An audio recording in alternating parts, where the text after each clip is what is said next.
Hey everybody, come on in. Welcome. Left missed, consider yourself pinched. Looks like giants. Giants indeed. Yeah, I've been working on giants. Hey guys, how y'all doing? We're talking today about monsters. Why are we talking about monsters? Because if you didn't see, there is a Nimble monster book in the works. If you guys didn't know already, it's not exactly a secret. It's in the back of the first books, the preview of it. But we're working on a monster book, and I wanted to show you how you can create your own monsters and the process that I sometimes use to create the monsters that I use, at least to get inspiration. And what prompted this? Hey, DM, Todd Bloom, good to see you, man. So what prompted this was I got there's some notes here. Let me show you this. I got in the mail. I don't know if you guys have ever heard of this. I got a new set of sorcery. New. If you guys aren't in the trading card game area, this is a newish trading card game called a Sorcery Contested Realm. I just got a couple of boxes in the mail, and I'm so bad at this. I have like another box from the previous one that I like haven't even really opened yet. I just looked at a few of the packs. So I want to show you how you can use inspiration from lots of different places. I've got old World of Warcraft trading card game cards from who knows how long ago. And there's like this Star Wars game that you have. You can use books. You can use movies. You can use anything to get inspiration and sort of start getting the juices flowing. But I wanted to start with some of these to show you how you can do some how you can do some designing. But some things that we're going to keep in mind. Some things that we want to keep in mind.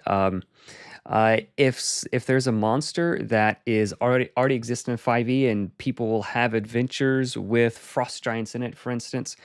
If the frost giant is, I don't know what CR it is, 11 or 12 or whatever, you want to make sure that it remains the appropriate CR that adventure, the appropriate difficulty level for that adventure, so that if someone is trying to run Curse of Strahd and vampires are like super duper strong that you made, that's not very fun.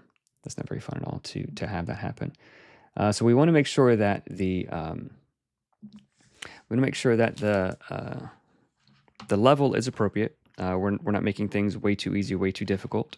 So if we zoom in here, let's move some of my things out of the way. And we'll zoom in here, and I'll just sort of show you what I'm talking about. So in the Monster Builder, this is the Game Master's Guide, the Monster Builder has this CR equivalent level, and we'll zoom in the old-fashioned way. All right, so CR equivalent, 1/8 all the way up to CR 14, and I believe the new book will expand this a little bit so you can have a little bit higher level monsters. But let's say the Frost Giant is a CR 8, then you would say, okay, this is a level 13. So you would use this row to get the numbers, and you don't have to use just this row. You can sort of mix and match different rows.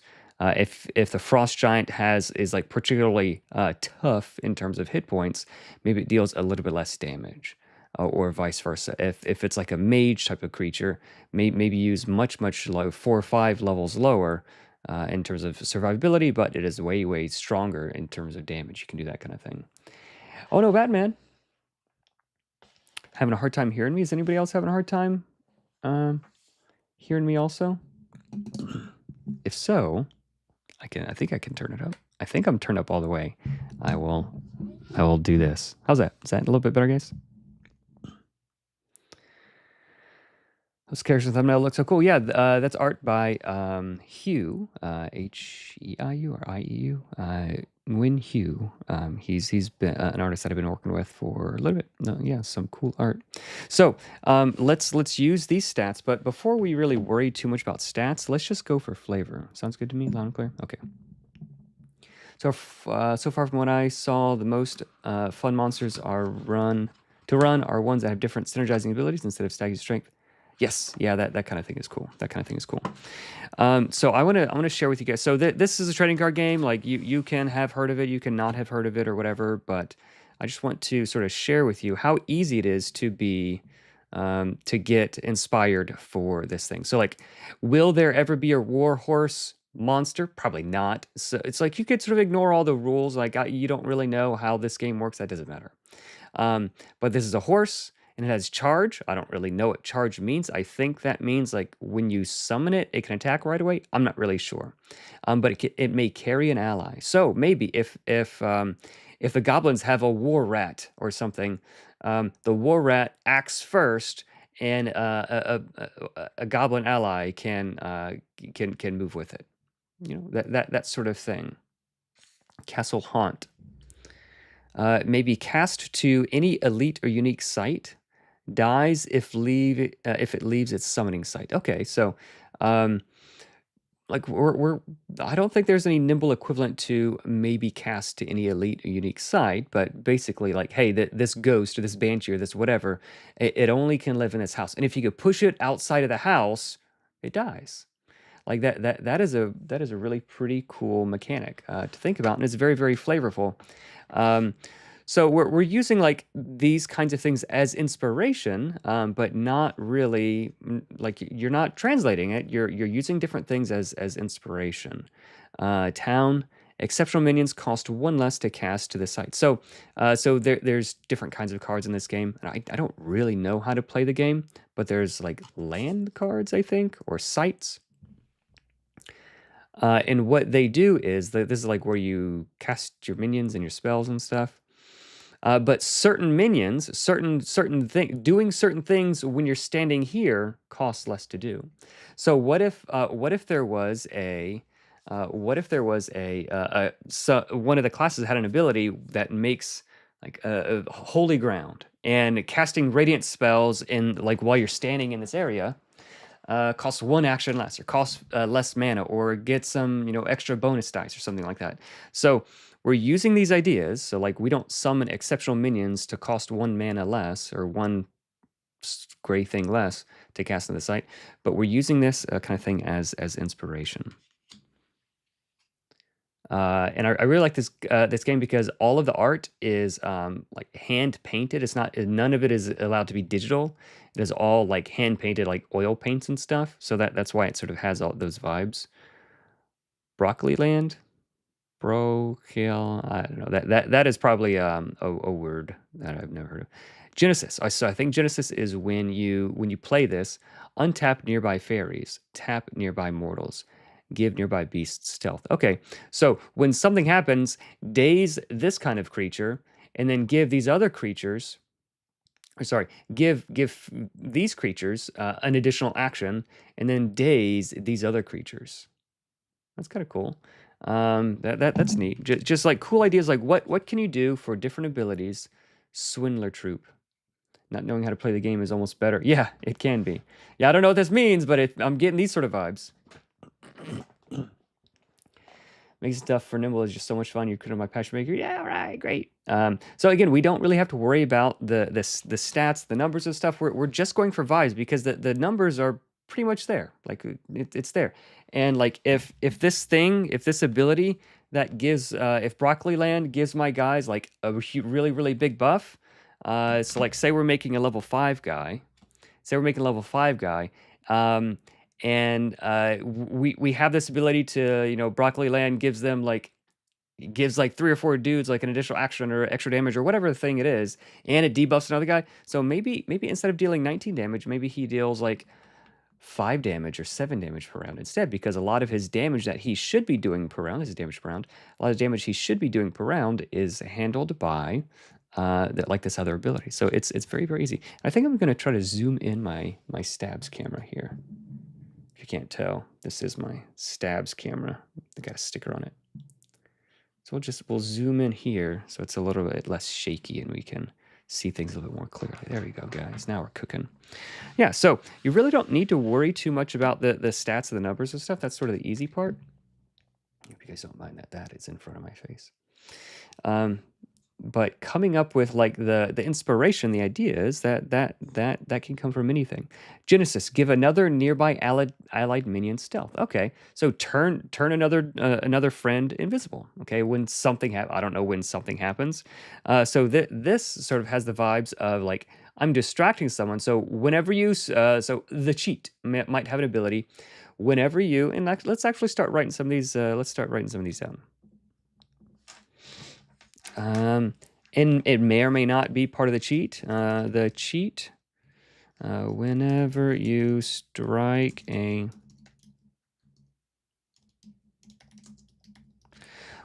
distracted target, the ally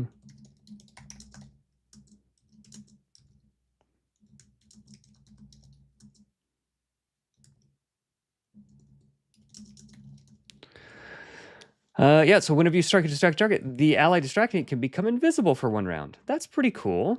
Is it going to be exactly that? No. Like, what does it mean? What if there's like 3 dudes and like one of them is invisible? Like, yeah, you could sort of figure out like all the details and stuff. Maybe it's just the ally's next attack against this guy gets advantage, or like something simpler, but like we're getting the same vibes. Like we're doing this teamwork kind of thing. We're doing teamwork, and like you're helping me distract these guys, and I'm getting this other thing, like they're turning invisible. Yeah, so that's sort of what we're going for. So that would be a swindler troop. Give another nearby allied minion stealth or advantage on their attacks or something like that. Grievous insult, whatever this is, it feels like it might be a like a Songweaver thing. Maybe cast by any ally. Well, that's interesting. Silence target nearby minion this turn and tap it. Draw a spell. Okay, so silence, I think, means it loses all of its abilities, like whatever like other monster loses all of its ability to draw a spell. So draw a card basically is like, you know, you do it for free. Okay. I mean, this is basically already this ability is basically already in the game. If we open up to Songweaver, yeah, this is already Vicious Mockery. Wind cantrip deals a little bit of damage. On hit, the target is taunted. So you know, that's kind of already like, you know, it debuffs an enemy, and then you know it doesn't really tap it. It doesn't like daze it or take away its actions, but like it does constrain the actions. Like it makes you want to like attack this guy a little bit more. You know, it's kind of already in the game. So. Stats and numbers are the easy part, something I would have never said as a Forever 5 EGM. As an excellent example for this, in animation recently, Castlevania, when they attacked Dracula's castle over the river, they had a zombie that sacrificed himself in order to create holy water. What? I guess I don't know. Okay, led astray. Ordinary magic distracts the unwary. Choose any number of enemies at target location. They take a step together to another location they're adjacent to. Okay, so yeah, like move, like that's sort of like entice. So like maybe like a group entice might be cool. That might be a cool way to like change some of your abilities. Just a rock, the most ordinary relic you've ever seen. Maybe cast into the hands of any unit already carrying an artifact to banish that artifact. Okay, that's interesting. I don't know how it's like. Not all of them is gonna be like, oh yeah, obviously this is how you'd use it. That sounds like something that Berserk would do. Ones that kind of Sortilio. Intimidate an enemy for them from taking on. Yeah, that could be. Pond. Genesis. This turn, the next beast cast to the site costs 1 less, ignoring threshold. Okay, so like whatever restrictions might typically be on some ability, this can remove them, and it makes it a little bit cheaper. Harassing ruffians. Units attacked by harassing ruffians can't be defended.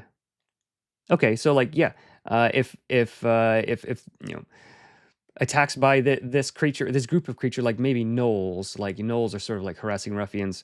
Maybe like you can't interpose against gnoll attacks if there's like more than one next to you. Like something like that would be cool because like they're harassing you and they're getting all up in your business. I kind of like that one. That's your game. This is what we want.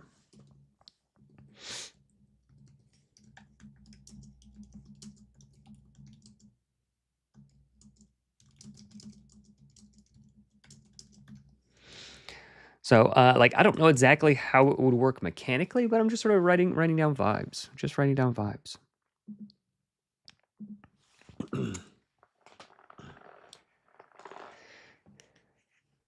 Grain Sparrow, Airborne, Genesis, gain 2 life. Okay, heal. That's easy enough.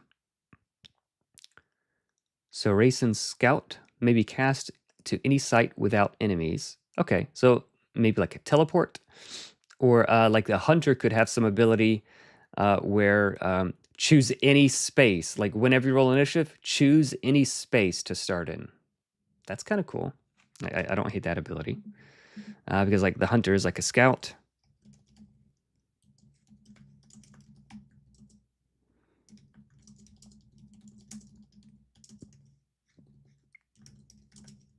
That's kind of sweet.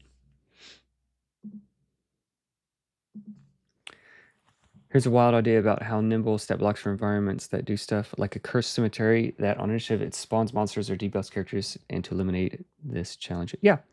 That kind of thing would be cool. Brown bears, just strong boys. They don't do anything. A territorial sloth of ordinary beast. And like these kinds of cards are necessary too. It's just flavor text. Travel deep into the woods and you'll find one of two things: peace or bears. Like I love that kind of flavor text, because like that can inspire quest hooks and ideas and all sorts of other things. But it's just like I think that's like a 4 cost, 4 strength. Reckless Squire. So he has charge, so he can act right away. And I think Lance means like he gives this ordinary mortal is all too eager. Lance gives like a weapon or something to someone else.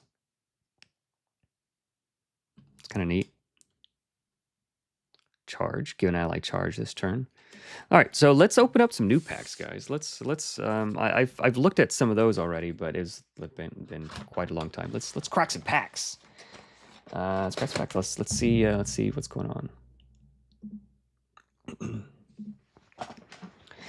All right, and I think some of these cards, so like I don't entirely endorse all of this stuff because I don't know like really who makes it or whatever, but I think some of these cards might be a little bit spicy, so I'm gonna try to quickly scan them before showing them on the stream, because some of them are a little bit spicy. Hey Edward, good to see you, man. Yeah. So I have been working on Giants recently, if you saw the thumbnail, and this set is called Gothic. How does this? Oh, there's a.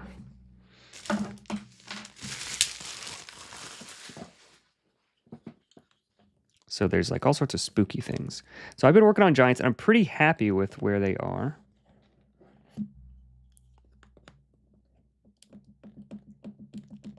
Like the dullest knife.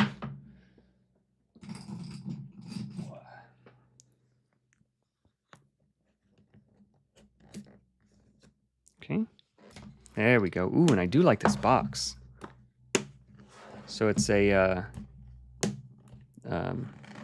magnetic box. That is a high quality box. Look at that. How cool. TCGs are excellent source of inspiration. Yeah, absolutely. And here we have some tokens or something. Skeleton. Oh, okay. I think I have some of these. Skeleton. I'll take it out of the thing so you guys can see it. Skeleton can't move to defend. Okay, so I think in this game, like you can attack side, like instead of like in Magic, you attack the other guy's hit points or life points or whatever. But this, like, you can attack the player's life, or you can attack their lands also. This is sort of like a mix between Magic the Gathering and chess, because there's a board that your cards move around in. So these guys, they can't move to defend. So like if my guy like comes over here and attacks your site, other creatures could like move over here and defend it first, like sacrifice, like interpose. So I guess this guy can't interpose. That would be the translation. Skeletons, because they're kind of slow, I guess. That's pretty sweet. So like as you're looking at things for inspiration, make sure you're not just copying, make sure you're not just ripping things off, but like, oh, this is a cool idea. How would I do something like that in this game? Right?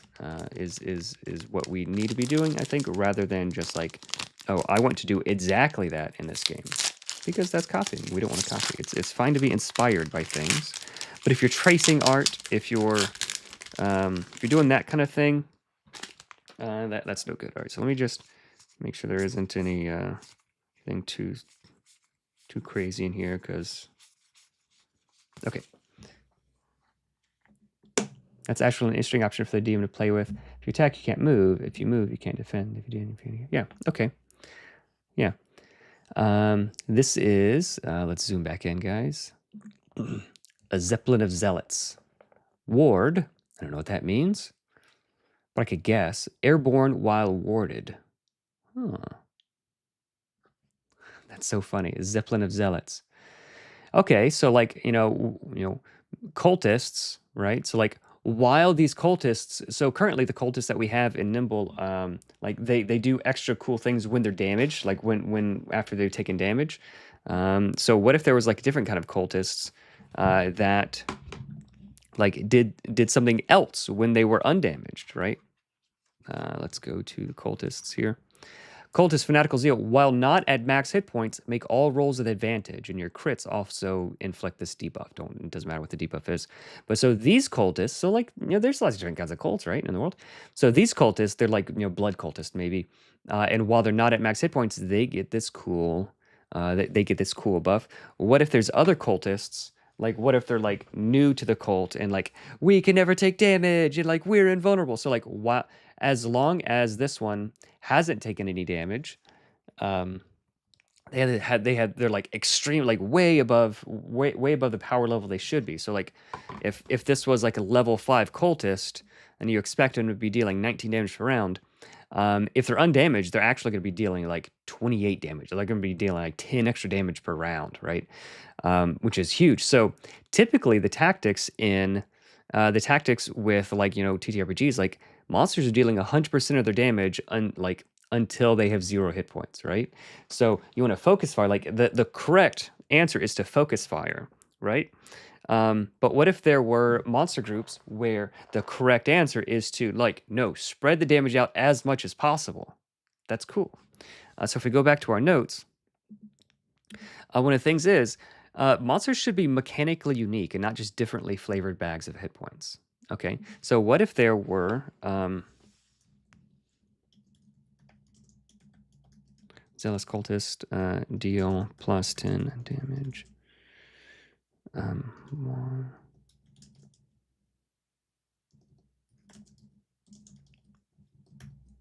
See, cool. Like something like that is a really cool thing. Yeah, that's funny. Like you can flavor it. I would give it like some cool ability or some cool name. So like for instance, let me show you guys this guy, Dravok. So this guy, he has this ability. My plan's flawless. And then here his weakness is, this and this. When he takes, piercing or slashing damage because he's all eyeballs, Dravok's plans are flawed. So like this ability turns off until the end of the hero's next turn. So like that kind of thing, like giving this ability a name kind of like that, where like this cultist is like, I am invincible. And so maybe we could even call it that exactly, but giving it a cool name that like the GM could even say during combat is fun, because it's serving multiple purposes. One cool thing that I do like about this game's sorcery is that a lot of the rules text is also the flavor text. It's one in the same. So where it says exceptional mortals, like exceptional is the rarity of this card. Mortals is like the type. Like in Magic, there's like giants and soldiers and like all of that. So these are mortals. And then the flavor is held aloft by faith. So like all of that's flavor in addition to there's like one thing that's serving like multiple purposes, right? So I really like that about this game. What if I move my camera over a little bit and turn it? There we go. And then now this camera's not in the way as much. Very cool. Okay, Ward. So while at max hit points, get X buff.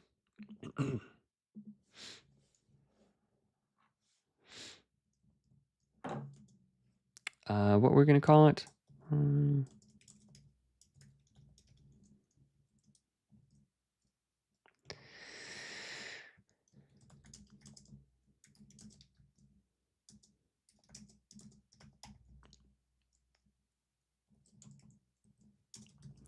And then like this one ability is like ends up being like, you know, multiple, like 3 or 4 or 5 different abilities, right? All right, let's keep going, guys. Let's keep going. That was the first card. That was the first card that we opened up. Exceptional Mortals. All right. Harpian Urge. Exceptional Magic of Shrieking Fury. So like these, so this is the guys with like this little thing that is like a monster or a minion, like a creature type of thing. And then this is, you know, exceptional magic. So this is like an ability that someone does, a spell. An ally flies to target weaker minion and strikes it upon arrival. That's cool. So yeah, you can imagine like Commander having a similar ability where Commander would shout like, you know, take down, and like one of your allies moves and makes a basic attack against a creature that has less hit points than it. Same name, I am invincible, could also apply to a troop of Greek flavored bodybuilders. If they were Greek bodybuilders, they would all be saying, I am Alexander. Because everybody's named Alexander. Ghost Town. Genesis, gain 1. Once an exceptional sight, now gutted by greed. So like, see how it says exceptional? So like this is like, I think uncommon or rare. I'm not sure. So like that is the rarity. That indicates how rare this card is, how many of it is allowed in your deck, but it's also like the flavor text. Like I love how all of that, like you're doing multiple things, sort of like the one damage die roll is your 2 hit, your miss, your crit, your damage, like and all of that. So I really enjoy how that works. So when you play this, you gain a mana. So like you do a thing and you gain a resource. Okay, yeah, that's straightforward enough. Blightstone, an elite relic of unbearable scrutiny. This sight is disabled. Ooh, okay. So any creature that stands, or this is like a spell probably. Like any creature that stands here loses all abilities. Their attacks are changed to X. Like so, we have a similar ability. With the Songweaver. They have I forget what it's called, Rhapsody of the Normal. So this is where you pick a target and that happens to them. But what if there was a similar ability where you pick a spot and it happens to that spot? So like now the creatures have to move, and like some creatures don't care if they're in there, other creatures really care if they're in there, right? So like we already have the idea here, right? But we're looking at other things. So there's Rhapsody of the Normal. But we're looking at these other things to get to like sort of expound upon those ideas, and like be inspired, right? So yeah, let's write that down. Your game keep pushing the wrong button.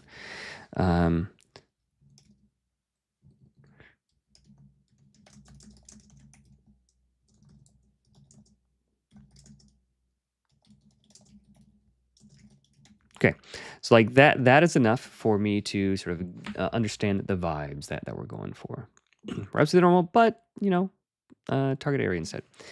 So we're not just ripping it off. We're not just copying, you know, whatever you know, the cost of 3 or the name of it, or like elite relic of unbearable scrutiny or whatever. You know, we're simply being inspired by this thing. And I think an elite relic is supposed to be like a, you know, this like a hollow foil Charizard right here, buddy.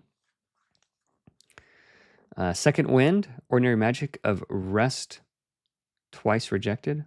I mean, think about skill checks for monsters. Obviously, some intelligent enemies should be able to roll checks when players try something against them, but I don't want full skill list. Yeah. Yeah, they should just roll just d20, and if they're particularly smart, you can roll with advantage or advantage 2.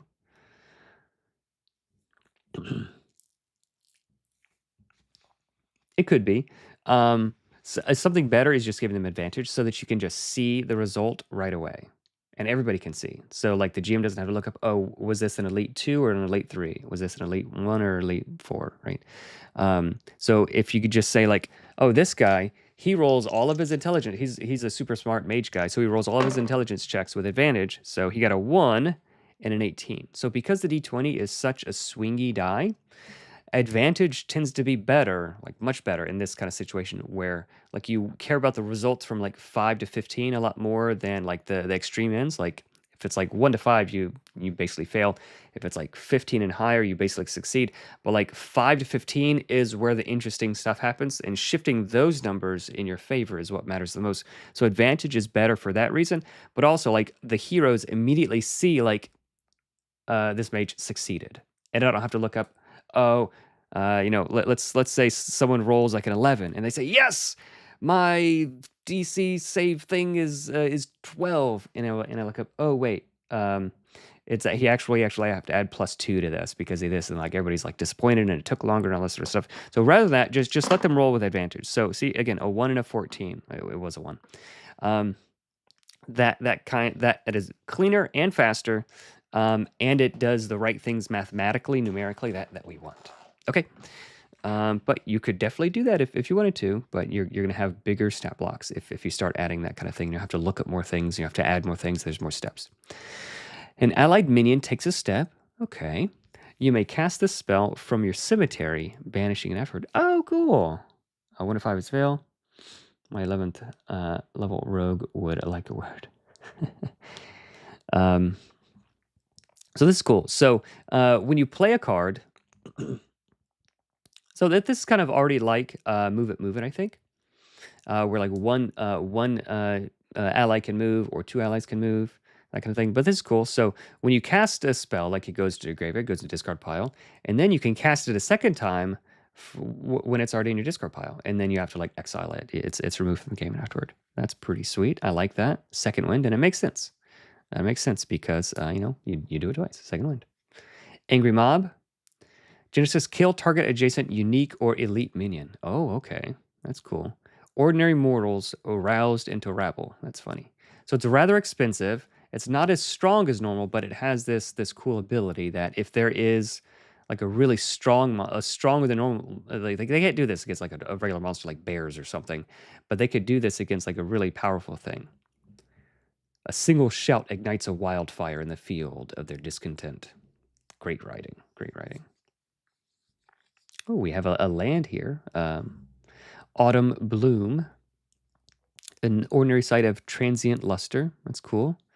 Genesis provides, and I think this is like air, water, fire, and this is like an earth one. So it provides like some resource the turn that you play it. Okay. Barrow White. All right. An ordinary undead claws its way back, burrowing. So this can go underground. Sacrifice, so you have to pay some resource or something, sacrifice a skeleton token, summon this minion from your cemetery to that site. Okay, so skeleton tokens are, skeleton tokens, they have only 1 power, and they're kind of weak and slow and stuff, so you can sacrifice a minion to get this stronger thing. Ooh, I like that idea so much. Swords of Plowshares, yeah, kind of. So let's do this. Spooky guy who keeps coming back. Like a ghost? Maybe just a ghost? I don't know. On death, resummon this where a minion is. Instead of that, on death, let's say haunt a minion. There we go. Haunt a minion. It gains these stats and whatever the stats are. So a lot of times, so again, that's a really, really cool thing. So it should be mechanically unique, present a unique challenge, and it must be easy to read and run. Okay, so let's think about this. So typically, you got like 5 sort of like you're fighting apart 5 monsters, right? And there's like one that is clearly the boss. All right, everybody, let's go for the boss. Is like a lot of times the tactics, right? So if you do that, if you burn down the boss, like maybe he doesn't have a whole lot of hit points, and like these are just sort of rabble. The boss gets resurrected, and now it's 3 minions and a boss. Like, let's kill the boss again, right? And then like the boss comes back, and then it's like 2 minions and a boss. So like instead of like, all right guys, let's all burn down the mage in this party, if it's like some undead lich or something like that, right? Instead, they have to take out all of the minions before they kill this guy, otherwise he's just going to keep coming back. You're forcing them to change their tactics and it's thematic and it's cool and it's easy and it makes sense why that works, and it's not just like, oh, you guys killed the bugbear, and the bugbear comes back. Like, what? That doesn't make sense. But if it's like a spooky dude, like an archlich, like a Voldemort kind of thing, that is a very, very, very cool idea. I really like that idea. That is such a cool idea. You know what would be really scary ability? An enemy that you can't see until you damage it. You could call it something along the lines of shimmer. Can't see it until you damage it. That would be cool in like a cooler in a video game, I think. I'm afraid that doing that in a RPG, in a tabletop RPG, might be more annoying to play against. Like, so I would question, so like burrowing, I'm careful about burrowing, like things that can go underground, because like, all right, we're playing on a table and be like, you know, these guys that are on top of the table, they're actually, we have to pretend they're under the table. Same with flying, like, oh, these guys that are right here, they're actually above. And like, it just makes it, adding a third dimension with tabletop role-playing games, it makes it harder to actually play. Yeah, plus the boss can protect his minions, and it makes sense, yep. And like the minions can stay back, and the boss can be like a very forward thing. So like the berserker was gonna have to like run past the boss to get to the minions, you know. So like that could be like a really cool. I'm gonna add like a lich. Maybe this would be like a berserker lich. That'd be sweet. Like what would a berserker lich look like? Yeah. Body hopper, that'd be neat. Yeah. So yeah, an enemy that you can't see until you damage it would be like, all right, everybody, roll initiative. Yeah, we roll initiative. We get like whatever. You know, I got it too. So we roll initiative, and then like, all right, Evan, you go first. And I'm like, well, where are the monsters? Like, so how would it play out at the table? Like, do we? There's just a lot of questions, right? There's just a lot of questions that would arise, and it. I don't know that it would be as cool as it sounds like. So Barrow-wight, that's definitely a winner. An ordinary undead claws his way back. So like this guy isn't super strong, but he's two strongness instead of one. And he just keeps coming back. Sacrifice this skeleton token, summon this minion from your summoning. That's right. Cool. Ugh, plague rats. An ordinary beast of bubonic bile, lethal. So I think this is like Magic's Death Touch, that if it damages, so it only deals 1 damage, but if it damages you, you die. And we do have a monster like this already, I believe. I believe it's one of these other guys. So like not everything is going to be new, not everything's going to be useful, but you know, a lot of things, like, can we use this in other ways? I think it's undead. Wraith. Yeah, so specters have Deathly Touch. 1d4 on damage, set hit points to 0. Ooh, that's pretty nasty. Justable. Hey, Evan, I just found out about Nimble last week, and I've been deep diving into it. Plus, roll seems cool. Nimble packages. All right, thank you, man. Welcome. I'll say cool design on paper, but from my experience playing so far, even at low level, certain classes can deal enough seal damage to nullify it. Yeah, you'd have to make sure the numbers are right, and you know, yeah, like you have to tweak it. Yeah, you have to make sure everything works. Skaven. Yeah, you just can't get away from Skaven. The phylactery can generate code, so you could have to. Okay. To answer your question, a simple perception arcana check would let you know what you're dealing with. Okay. So yeah, maybe it's like instead of this monster group against the shimmers is like, instead of rolling initiative, everybody makes a perception check and uses that as their initiative, and then like you can tell like it's sort of here, but attacks made against it until its damage are made with disadvantage 2. So like it's a mini on the battlefield, right? So it's still there, but it's not invisible. It's like it's shimmery or holographic or like whatever, you know, that kind of thing. So if you can answer all those questions, so perception check instead of initiative, which makes sense because like who can see it the best, and then it's not invisible, but like until it's damaged, attacks made against it are made with, you know, disadvantage 2, or attacks made against it get -10 damage. Like that's cool. So you have to deal a lot of damage, and then once after it is damaged, then it takes damage as normal. Let's actually write that down. Like we're cooking. Let's write that down. Shimmer. Invisible guy. And if you don't want me to use the name Shimmer, I'll change it. But I like that name. If you don't mind me using it, maybe it's a good placeholder. Initiative. My boys. What card game are we looking at? This is called Sorcery. This is called Sorcery Contested Realm. It's a newish card game. It's been around for like 2 or 3 years now, but it has a really cool philosophy of like, Magic right now is coming up with a new set like practically every month. And it has like a lot of like digital art and super highly processed art, but like all of this art, like they only have one set per year. This isn't like this, selling sorcery stream. But they have one set per year, or maybe once every other year, something like so. Like very rare do they release sets, and it's sort of like a really chill card game. And all the art is hand painted, like with actual oil paints and stuff. And like they just have a really cool philosophy, and I kind of like it. It's a chill company. Initiative against these guys is a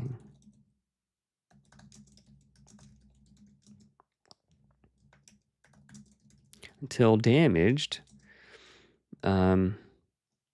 Reduce all damage by 10. That's cool. I like that. Ooh, you're speaking about giants. This could be renamed to Cloud Shimmer. Yeah, to give stronger giants a cool defensive ability. So actually, let me show you what. I'll just go and show you some of the Cloud Giant stuff because I already have. I've already got some ideas for the giants. Let me just go ahead and show you this. So this is what I have currently for the Cloud Giants. It may or may not stay the same. Cloud Giant, level 14, huge. 8 movement, 190 hit points. Mystical Aura, once per round as a reaction. When a creature is targeted, so you pick, choose another one to be likewise affected. Okay, so if you are damaged, you can just make someone else take the damage. If someone else does something, if someone else receives healing, then you could take that as well. If you buff or damage something else, then you can double it. So like this is an offensive defensive kind of thing, very sort of open-ended. And it has this ability, its first attacker ability, Pawn in my domain, move another creature 6. Their next attack damage is either doubled or halved. So if you have allies, and I think giants are more fun when they have allies and you're not just fighting a giant, since they're not really legendary. They're sort of quasi-legendary, and I'll show you guys that in a second. Their next attack damage is either doubled or halved. Okay, so I can make, I can say, you are a pawn in my domain and make you jump out of that window. Ah! That feel like Cloud Giants. They live in these, in this, in my fiction, in Nimble fiction. They don't have like floating cloud cities because that's a little bit weird. But they have like these huge like they live these huge spires, these huge cloud piercing spires, which I think is cool. So like their prime mode of like fighting things is like they'll just toss you out the window. They'll just throw you off a cliff, right? Okay, so that get rid of that way. So they could just like move you away and make you jump off the thing. So that's one thing you have to keep in mind when you're fighting cloud giants, because if they're smart, they would use that to their advantage. Or and if you're too far away from the window or whatever, all right, well the next attack you make is halved. Okay. Or if they have allies, they can move an ally into position, and the ally's next attack is doubled, which is pretty nasty. Wind Shear, 1d12 plus 20, and summon a Cyclone minion. It's just 1d12, and if they hit, they can move you one space. So these Cyclone minions are trying to push you away and push you off the castle also, and then Rupture Lungs. So they just like. Everything that's around them takes 1d12 plus 20, and it ignores armor, right? So this makes sense that like they're attacking your lungs. You don't have lung armor. And then something that I'm trying is like this sort of like not legendary, but like a little bit more survivable. It makes sense that like giants would have like a little bit more survivability. Not hill giants, they're kind of chaff, but like the greater giants, they would have a little bit more survivability. They would have some ability that they can do when they're bloodied. Okay, so that like if they get burnt down really quick, this happens right away. So at 95 hit points, turn into a misty cloud and reform up to 8 spaces away. Steal the breath of all you pass through, dazing them. That's cool, huh? So that's sort of what I'm cooking on with some of these giant things. Hope you guys like that. Open to feedback if you guys have any. But I do like the giant art that we have. We're on the wrong thing. Okay. Maybe the opposite of how armor works. Only plus damage, no dice for the first hit. Keep things changing up. Reverse tactics. T-Dog 4545. If you want to clarify. Oh, for the shimmer. Maybe the opposite of how armor works. Oh. Only damage modifiers, no dice. Rolling dice is cool. So one thing I was testing for the Artificer was instead of rolling dice, like this attack just deals 20 damage, like increments of 20. So for each thing that you do, it's just 20, 40, 60. Like that sounded really cool. But in playtesting, when it was we got down to it, like it was a bit of like the first time, yeah, that's cool. The second time is like, oh, it's just 20. Like the variability, the randomness, the chaos of like maybe it will be 10, maybe it'll be 30. Like that is exciting. So like just dealing like just the 4 damage, or I don't know. I don't know. The variability is a big fun part. Oh, this guy's gonna be fun to deal with for rangers. How I know berserkers are supposed to be the prime damage dealers, but a certain ability combination makes them outright assassins. Okay. Cool. See, bloodied abilities, a strong non-lungers. Yep. I hope you guys are doing good. Sorry. There's an ETA on when the box set would restock, or if I got it at my local game store, would I still get the printable assets? Yes, if you get it at your friendly local game store, yes, I'm supporting local game stores with a site called Bits and Mortar. If you just ask your game store, they should know about that, and you can get you the PDF downloads. But I have all of 7 box sets left here in my office, and they are, I think I have like 10 people who have ordered them, so I'm gonna have to be issuing some refunds. But the way BackerKit works, like a lot of people just never fill out their thing, so I'm not sure. I think all of them are claimed already. So yeah, if you can find one, get it. They're not being reprinted as they are. The next set is going to be reprinted. The next set is I'm going to be reprinting the books, but the box set is going to be different. So we're not going to have the map, the cloth map. We're not. It's going to be very, very different. So if you like the box set and you can find it anywhere, go and get it. There's a couple on Amazon that I didn't approve them on Amazon. So some reseller, some local game store selling them on Amazon, which I don't love. So only directly or eBay or whatever, only through directly the local game stores. I'm supporting the PDF downloads. Yep, gotta roll dice. Not rolling dice might sound fun if you're playing it was percentile or D10 based system, something like that. Yeah, you got to clickety-clack. What country am I from? I'm in Florida, the country of Florida, U.S. So I work from home. I do have other jobs, but right now I wanted to do some design, so I'm doing this. Okay, so I got Plague Rat. He's got Death Touch. Oh man, we can't get away from the vermin. Cemetery Rats, Burrowing, Genesis, discard your top 2 spells. Okay, so this is a cool combo for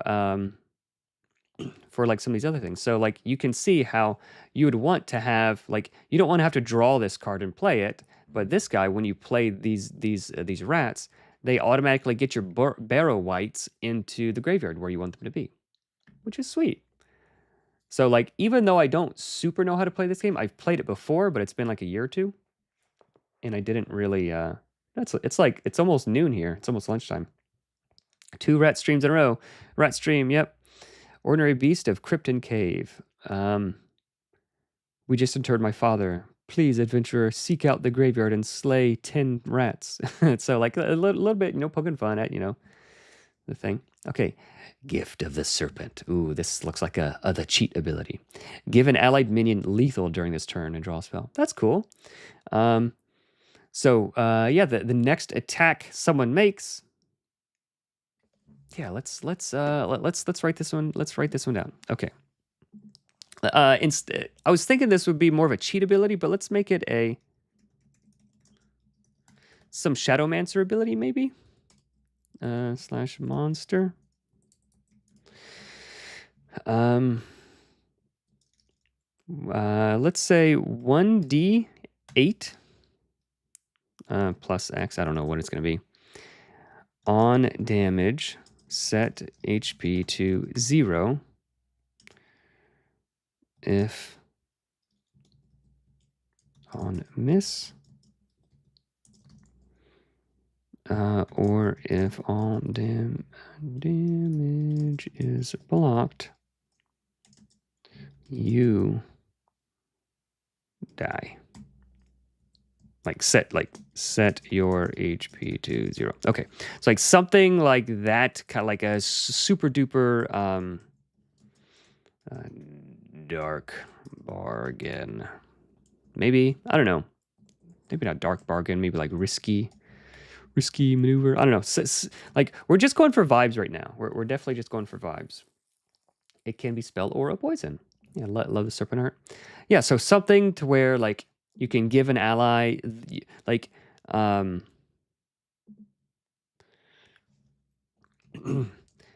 give an ally an extra action to make a basic attack with disadvantage. Disadvantage 2. Yeah. All right. Let's make it spicy. Let's really increase the risk. Given an ally an extra action, give let's say a willing ally, so that we're not like messing people up. There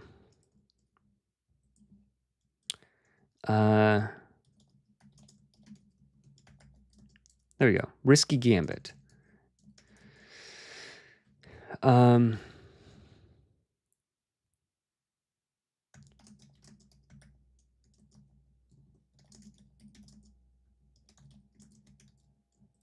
Attack deals plus 20 damage. Like what? Like some number. I'll figure it out later. Ignoring armor. If they miss, bad thing to them. Okay, whatever. I'll figure out what the bad thing is. But like that kind of thing is cool. It makes for some really fun. Makes for some really fun choices, right? Name for cheat, risky business, deadly bargain. Yeah, I like those names. Let me write those down. Those are good names, you guys.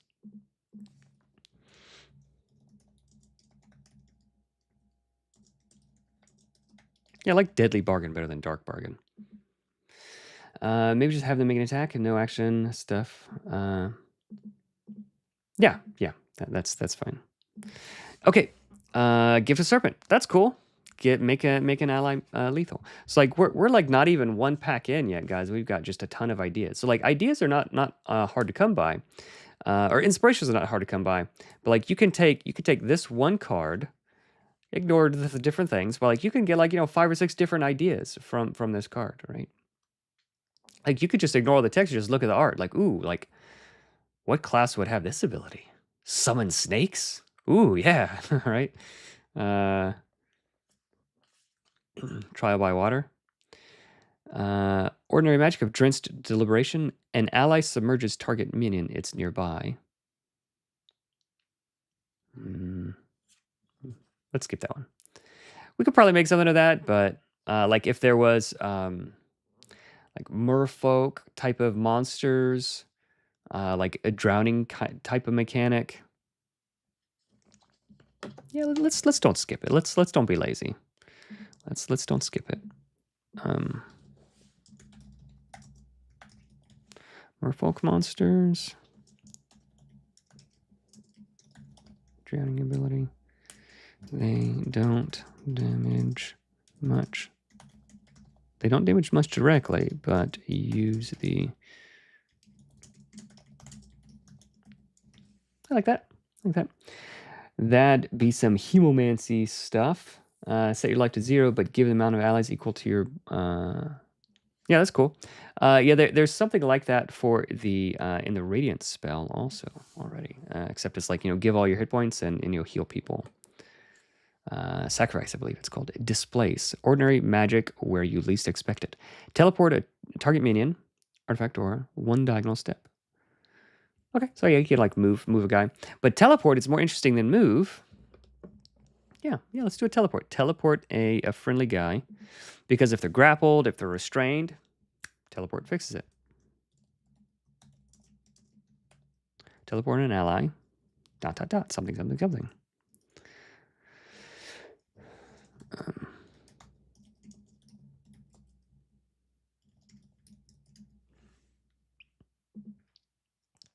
Cool.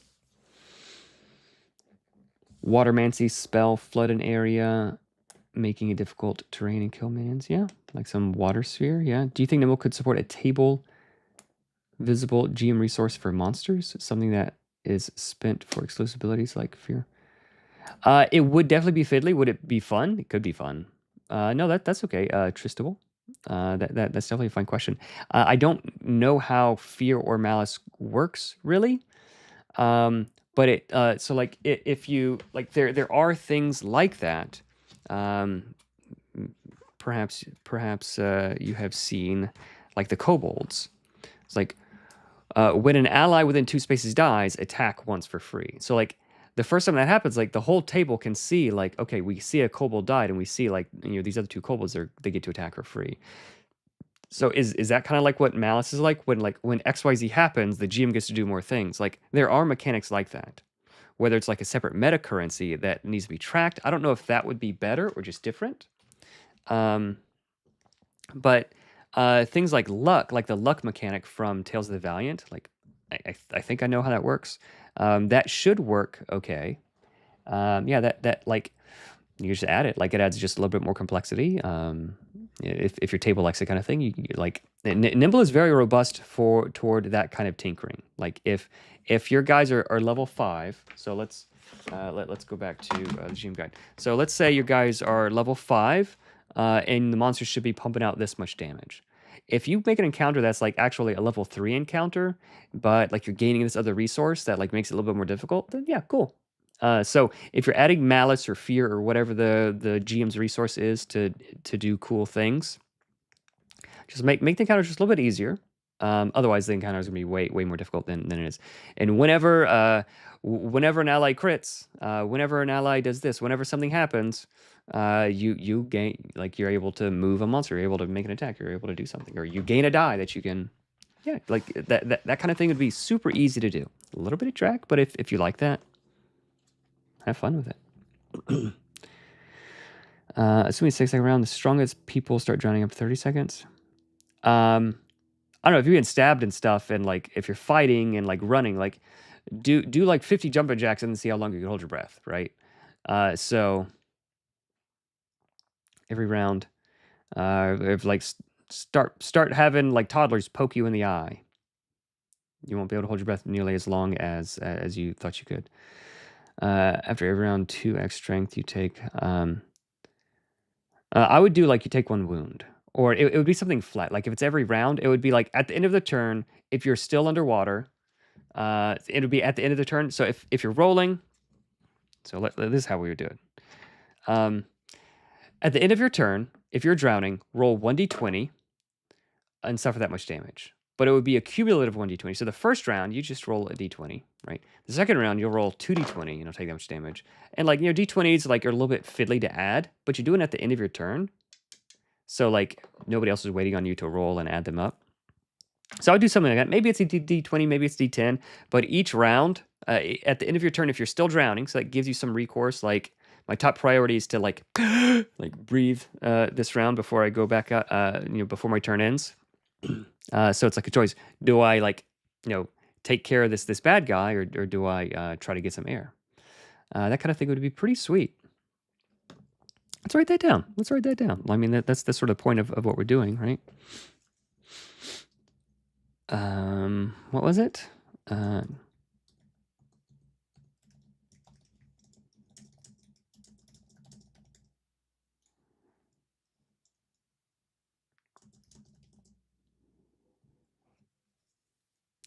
At the end of your turn, roll.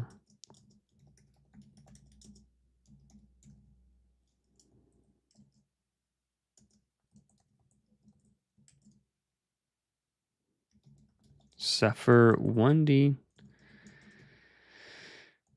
Take 1d20 damage. Let's 1d20 damage.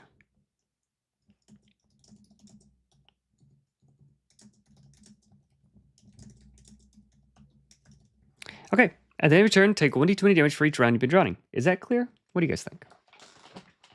All right, so if I was reading that, okay, I've been drowning. This is my first turn I've been drowning. My first round I've been drowning. Okay, so I'd roll 1d20. This is my second round that I've been drowning, so I'm going to roll 2d20. Oh no, I'm taking 14 damage. I think that's pretty clear. It's pretty elegant. Lose a hit die. Yeah, you got to be careful with that. Yeah, so there are some adventures in the GM guide that have like, you know, drowning, and it's like you take wounds, you lose hit dice, that kind of stuff. But if they're doing this, if like it's a merfolk, like evil merfolk, and they're doing this in combat, like that, they're doing that instead of damaging. So if you're out exploring, like losing hit dice, losing, taking wounds and that kind of stuff is fine. But you want to be careful not to do that too much. But you know that could be a fine way to do it. Okay, that's displace. Zap. Here we go. Deal 1 damage to target unit. Shockingly ordinary magic. How cool is that art, though? How cool is that art? Yeah, we've already got a zap. Night Watchman. Genesis ward this site. I wish I knew what ward did. Let's look it up.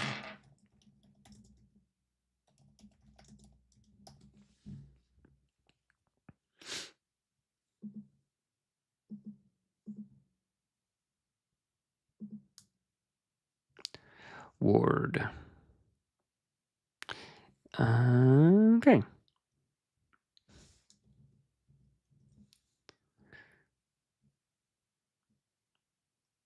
The light reveals all, even spoilers. That's funny. Okay. Sorcery, earth, something, blah, blah. Just tell me what it does. If a warded site or unit would be damaged, destroyed, or targeted by a spell or special ability from your opponent, the ward breaks instead. Oh, okay. Evil minions, demon, monster, and undead can't have wards. That's cool. Okay, so just ignore the next thing. Ignore the next thing that happens. I like that idea.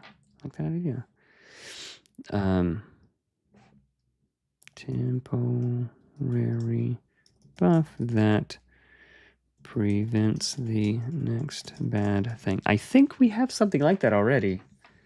What do we call it? I think the Hexbinder has something like that. Taunt mechanic. I don't know.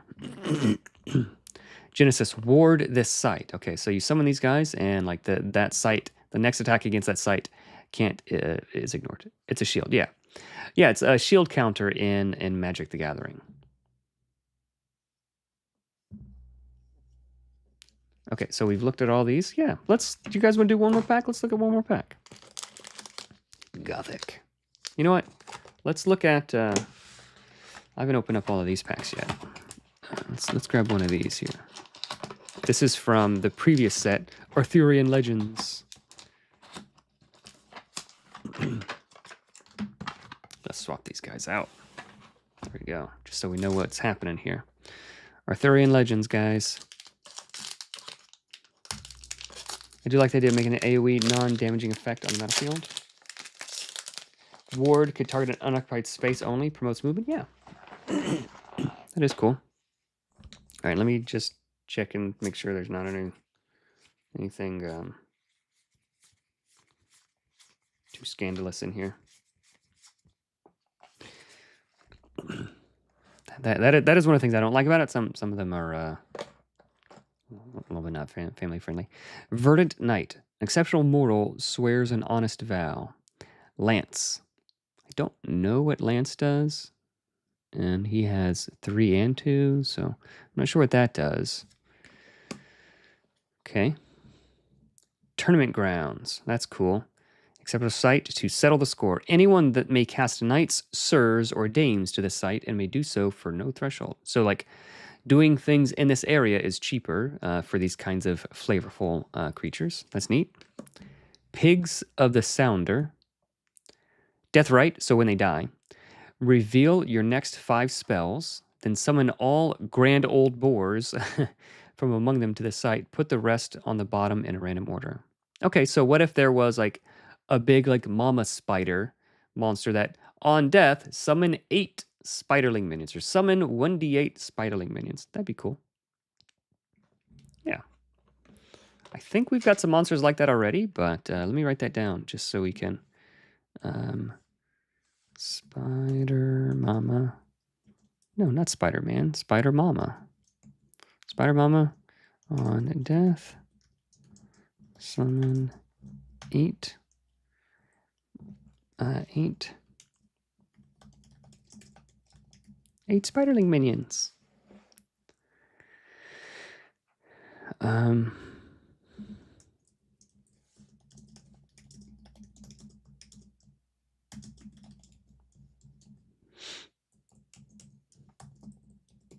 we go. Yeah. Restoration. But I want you to look at the magic, the gathering card, Grape Shot. Yeah, I'm familiar with Grape Shot. It could translate in such a cool commander head honcho monster ability. Isn't that the storm ability?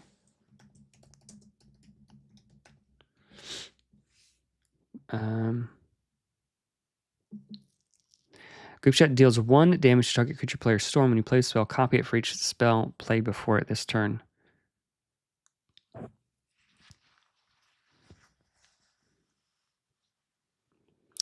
Yeah, you do have to be careful about that. Cool idea. We'd have to tweak it probably because you want the commander to be like roughly as powerful if he has 1 ally or if he has 10 allies, right? So like if this ability is 10 times as good with 10 allies, it's like you want abilities that scale nicely, right? So like commanding strike is good, like regardless of the number of allies you have. You do need to have like 1 ally, but so some abilities that like all of your allies get to do X, Y, and Z is not that great, or like you have to be careful of that kind of thing. I would say you definitely have to be careful of that kind of thing. Could something like that work? Possibly, but do we want like tracking? I'm familiar with Magic enough to know that like tracking storm count is annoying. Like some of the mechanics of Magic Gathering, like tracking day or night, tracking storm count, that kind of thing, is not fun. And maybe instead of 8, it'll be 1d8 Spiderling minions, because again, randomness is fun. So we took these pigs and we took like it's like there's no deck. There's no, I don't know what grand old boars do. So like put them on the rest of the bottom, all this sort of stuff. So we take this and like, oh yeah, like when we abstract it out to get the juice, right? The core of the idea. When this thing dies, other monsters come. That's pretty sweet. You limit maxing at the main stat level. Yeah. Yeah, so that lowers the ceiling, but still we have the problem of the floor being so low. Like if you're playing with just 2 people, then like you just never pick this ability. So it's not really a good choice. Or if you're playing with 2 people and you like this ability, then it's sort of like a trap ability.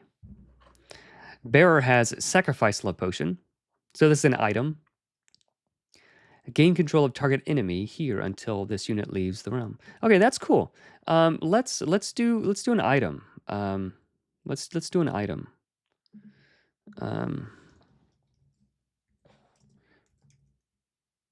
Mind gem, like some sort of mind gem. Control a random enemy for 1.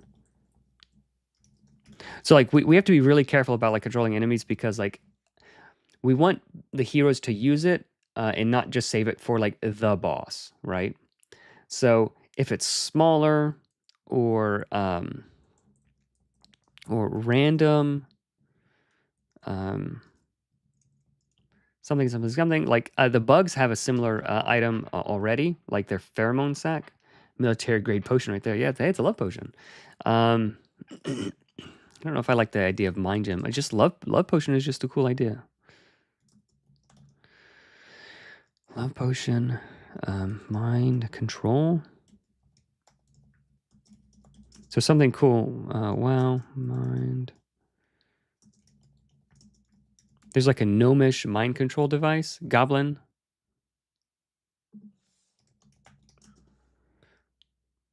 Yeah, gnomish mind control cap. I remember that from back in the day. What does it do? Like, engage mental combat with a humanoid target and try to control their mind. If all works well, you control the mind of the target for 20 seconds.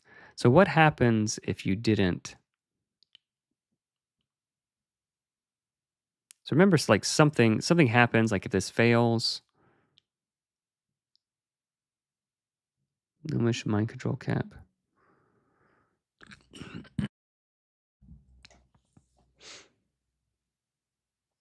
It will fight on behalf for you, on your behalf for 20 seconds or undispelled. Doesn't it do something if it backfires? Possible malfunctions. Failed, no effect. The user becomes mind controlled by the target. Oh, that's funny. However, if the gnomish mind control cap is used while Yeah, so that's cool. I really like that sort of risky idea. What if this was like what if this was a Scion ability? Mind shift. And actually, I think I already have a ability like this, but I've forgotten that I've written it. Mind shift. Control a bad guy. So this should probably be a save. Save. This would be a will save. Will save. Control a bad guy. On failure, you are controlled by them. That's cool.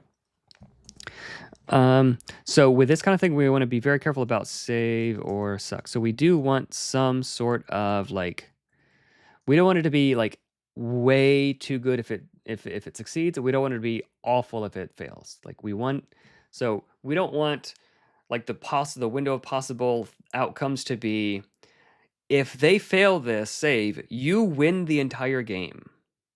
And if you don't win it, if they win, then your character explodes. Like you don't want all of those possibilities. Sometimes you might. You want it to be like cool enough, like where I don't feel terrible that it happened, like, but like also like you want it to be like a little bit of risk, but still fine because I spent my turn doing this.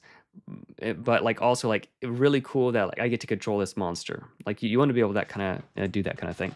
All right, go make some soup, man. Enjoy the soup.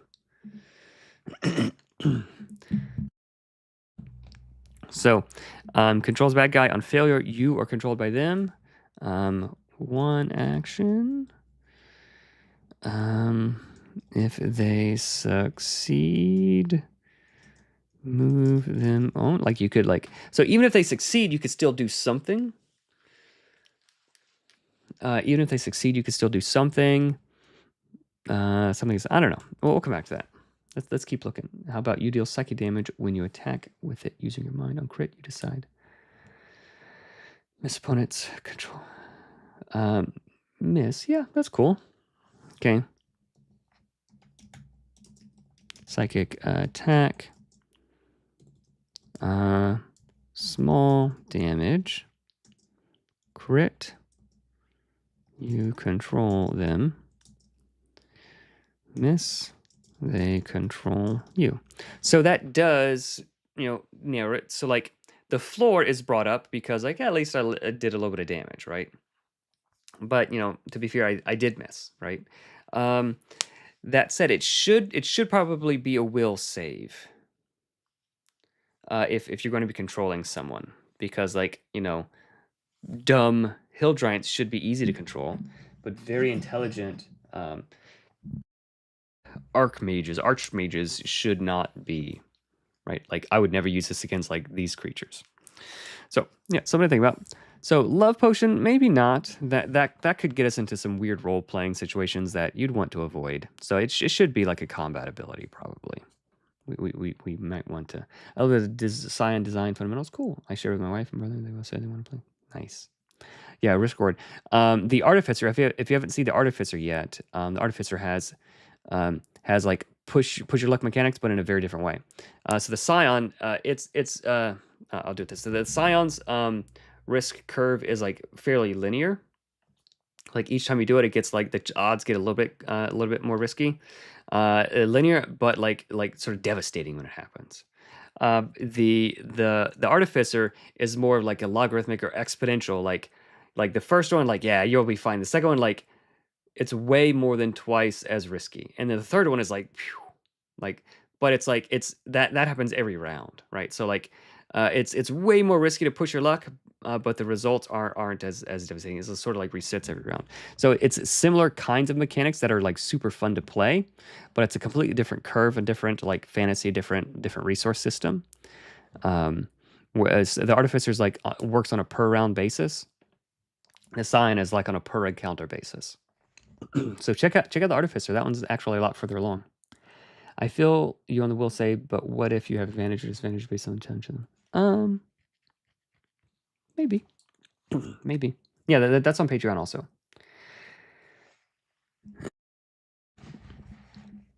All right. An ordinary fairy of noisome hide. Submerge, takes one less damage. So that's so this is an item. No, this is a creature. So this is like an armored creature basically. So I have been toying with some ideas for armor, where like medium armor just subtracts 5 damage, heavy armor just subtracts 10 damage. And I'm not changing the rules, but like as an optional, different rule, maybe something like that, or maybe some items could do that, because like subtracting like 4, 7, or 12, like from like varying amounts or from everything can get annoying. But if you know it's always 10, like, oh, you take 12 damage, I take 2. Like certain numbers are much easier to do that. So I wanted to specifically avoid doing armor that way. Because like it's just like an incredible amount of additional arithmetic and steps. But having that like rarely could be cool to change things up. Shameless Squire, Lance. An ordinary mortal takes any advantage. Genesis, tap target nearby enemy. It drops everything it's carrying. Oh, that's funny. So in this game, like you can you can equip people your monsters to things. It's like we don't want to mess with that in a TTRPG.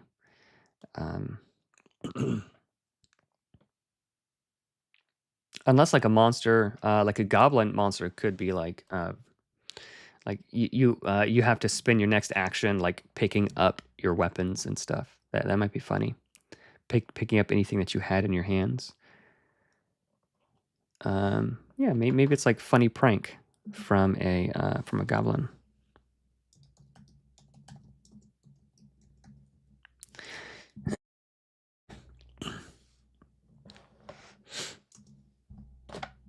Hilarious prank. Force and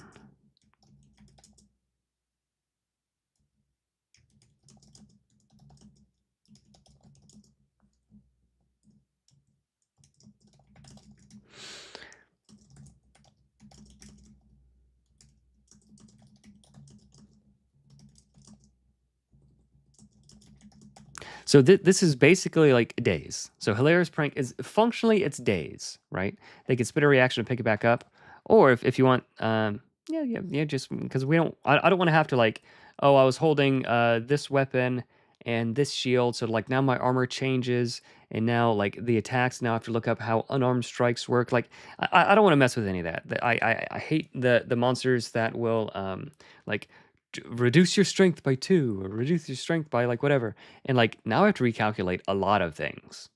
Like let's avoid that kind of stuff. This is basically a days, right? Hilarious prank. So take away their action.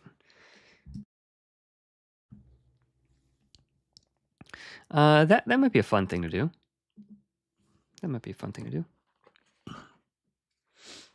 I've been noodling about a type of magic weapon or some type of attack which always has disadvantage but never misses. That's cool. Wonder how that interacts with various class abilities. Well, the Oathsworn would want it badly, as would the Berserker, and the cheat would never use it. So that's how that would interact. Everybody else probably wouldn't care. Yeah, everybody else probably wouldn't care. Shameless Squire. So I'd be careful with that. And the fantasy would have to make sense also. Like why would it be a disadvantage? But also why would it never miss? Like never miss? Leyline Hinge. In already sight marks the passing seasons. Genesis, draw a spell for each other adjacent leyline hinge. Okay, so do an ability, do X for each adjacent ally, do X for each adjacent enemy. Yeah, that kind of thing is cool. Let's write that down.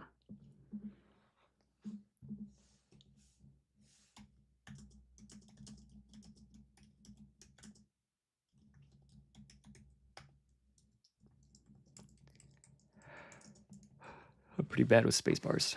Okay, so let's see if there's anything else interesting in this pack, and then we'll go to another game system. Fisherman's Family provides some resource. I think that's water. That's the water resource. And one thing in this game I wish they did was I wish like all of the different resources weren't triangles. I wish they were like, give me a water shape so that I can remember this is water. Is a down triangle without a line water, or is a down triangle with a line water, right? And then the up triangle, is that air? or is the up triangle with a line fire? Like it's like earth, water, air, and fire, I think. But like it's super unclear. That's something I didn't appreciate about this. Okay, so there's not too much there. Kettle top leprechaun, death right, draw a sight. So I like this kind of thing.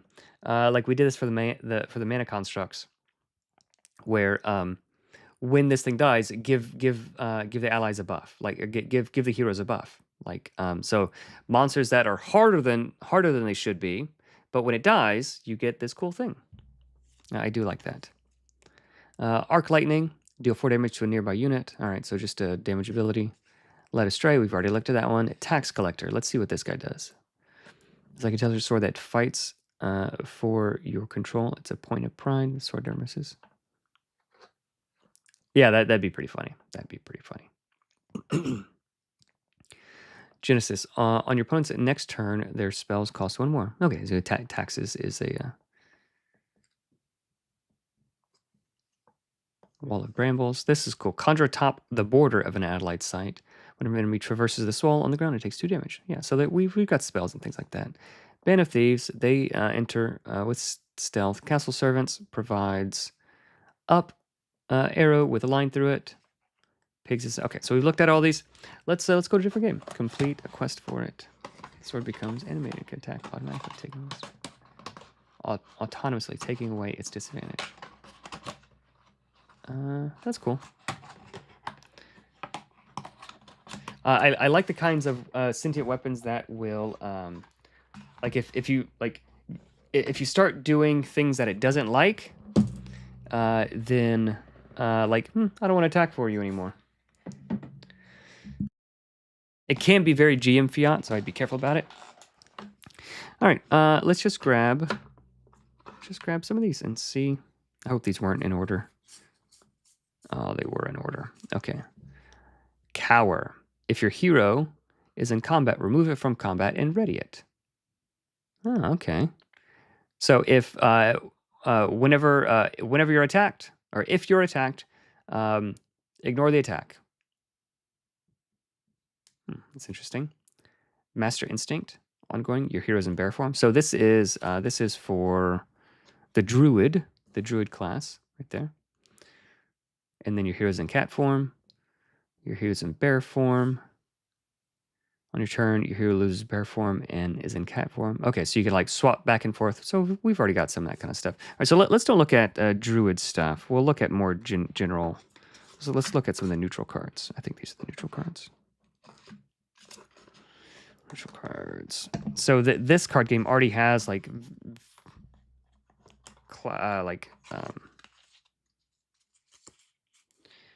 typical fantasy type of classes. Engulfing Blaze.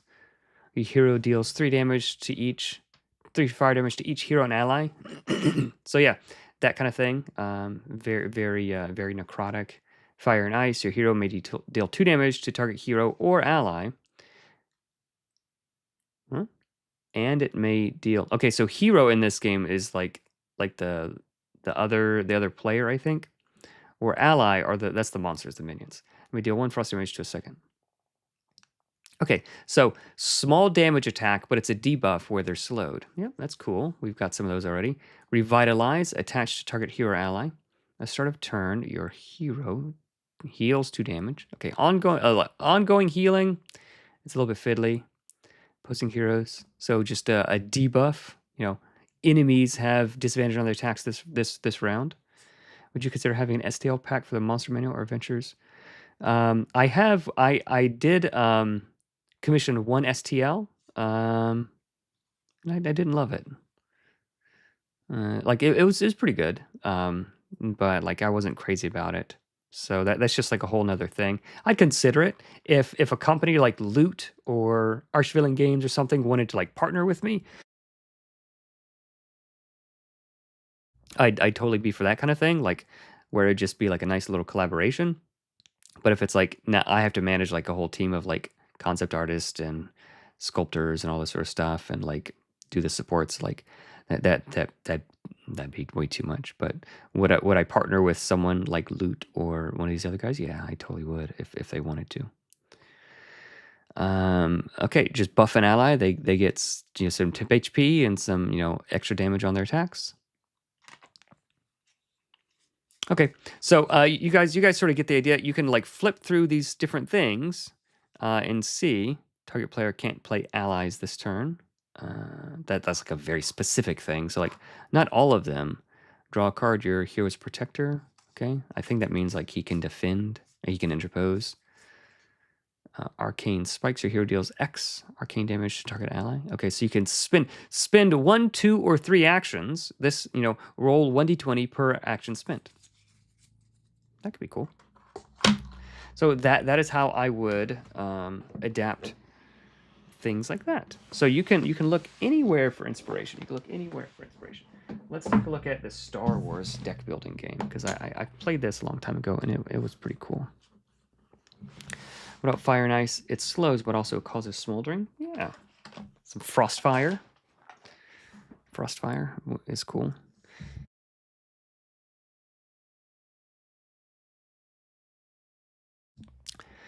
T-Dog, if you know any sculptors or if anybody else does, if you're a subscriber to Loot, I used to be a subscriber to Loot for ages until it filled up all my hard drives and I ran out of resin and all that sort of stuff. So, I haven't even opened this game yet.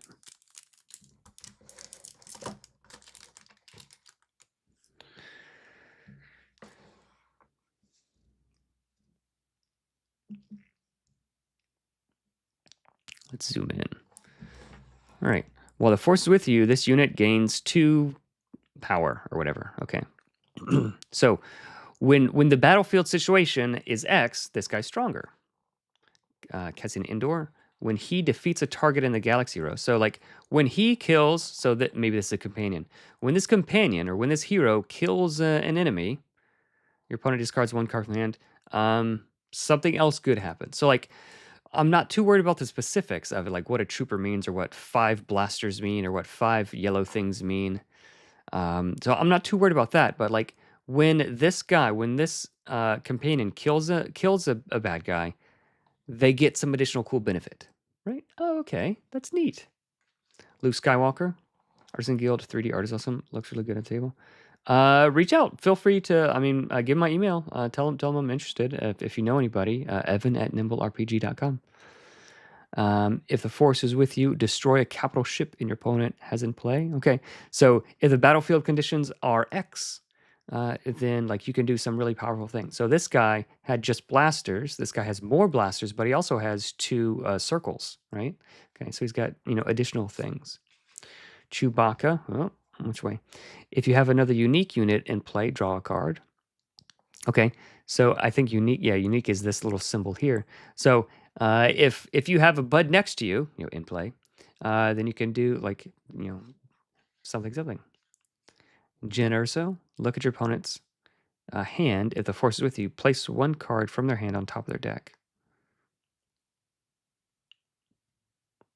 So I'd have to think about how some of these mechanics could work in a RPG, but like it wouldn't be super difficult to do that kind of stuff. And if you should never be stuck for ideas, right? You can like just while reading Harry Potter or while watching a movie or while reading the Bible, like you get some ideas from all sorts of places. It's not super hard to come up with ideas for a lot of these different things.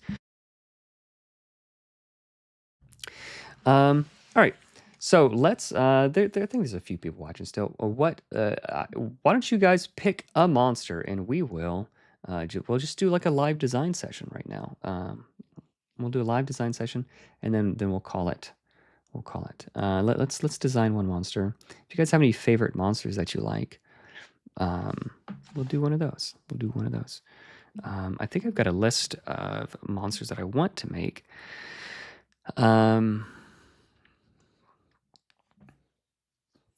Plant monster, an elemental monster, mountainous monster. What are you guys thinking? Whatever the first thing someone says is what we'll do. Whatever the first thing someone says, we'll just go and do that.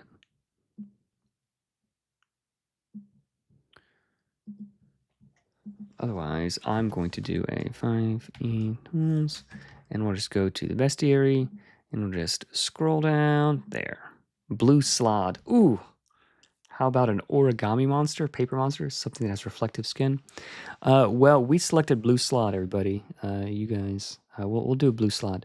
So obviously we can't do. This is a really cool art. I think this is cool. So obviously it can't be a blue slod, but can we do? So what are the key cool things about a slod? I've always been a big fan of living shadows. Don't recall seeing them in Nimble. I had a really cool idea recently about shadows that I'm going to be cooking up a little bit more. So let's do a blue slod.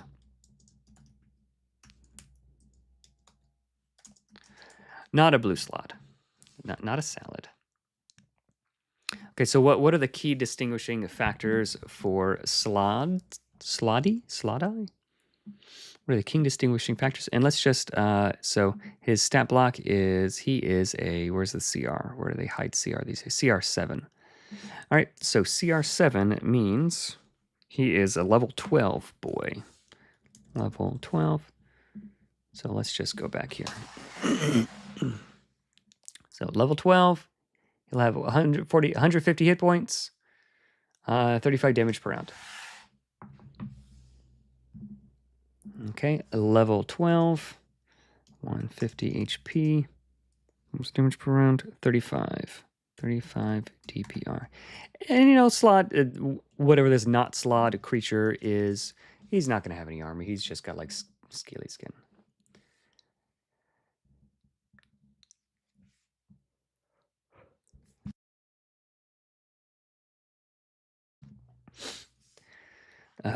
Yeah. So what are the essentials? Violent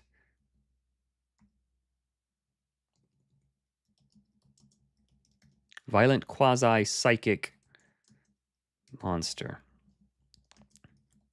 Let's call him large. No, medium. Yeah, he'll be medium. Monster. Regular. Violent quasi-psychic monster. Okay, cool. Oh, you know what? Mind Shift would be psychic attack / Mind Shift would be cool to do for this guy. That's amazing, amazing.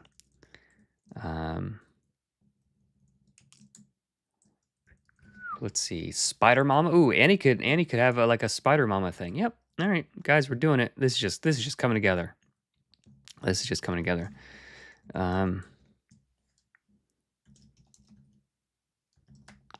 So on this, we'll call it larval host. On death, and you know, it was D8 for spiders, but for these guys, maybe it'll be like it'll be D6.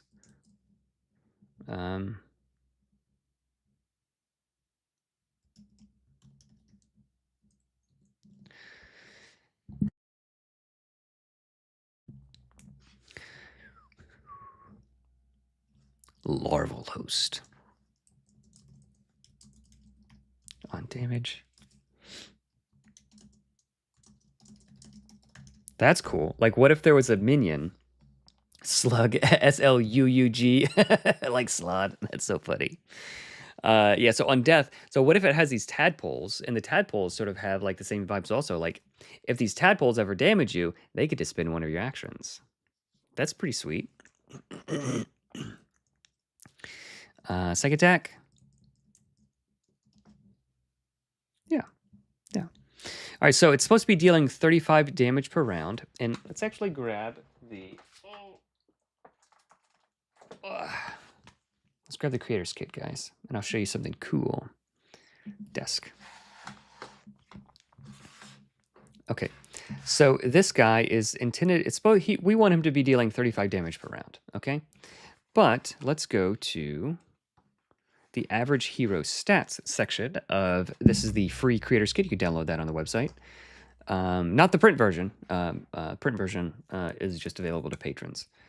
Okay, so if we're fighting this level 12 guy, we're not fighting this at So average party of level of 4 or 5 people, I think, is pretty typical. Let's say 4, because some people will have 3, some will have 6. Okay, average party of 4, 4 people. So 4 times 3. So yeah, so you'd have to be at least like level like you would expect to fight this guy somewhere between levels 5 and 12. Let's say the target level, like on average, you'll be facing this guy at level 8. Okay, so you'll face like 1 or 2 of these guys and some other like little minions. So on average, they're going to be dealing, like let's say 30. Let's make level 9 just for ease. So 30 damage. So on average, they're going to be dealing 30 damage per turn. Okay, so that's good to know. Let's go over to the spells section, and a tier. So at level 8, you're going to have access to tier 4 spells because half a level. So tier 4 spells dealing 44 damage. Okay. So I'm just getting an idea of like how strong is it.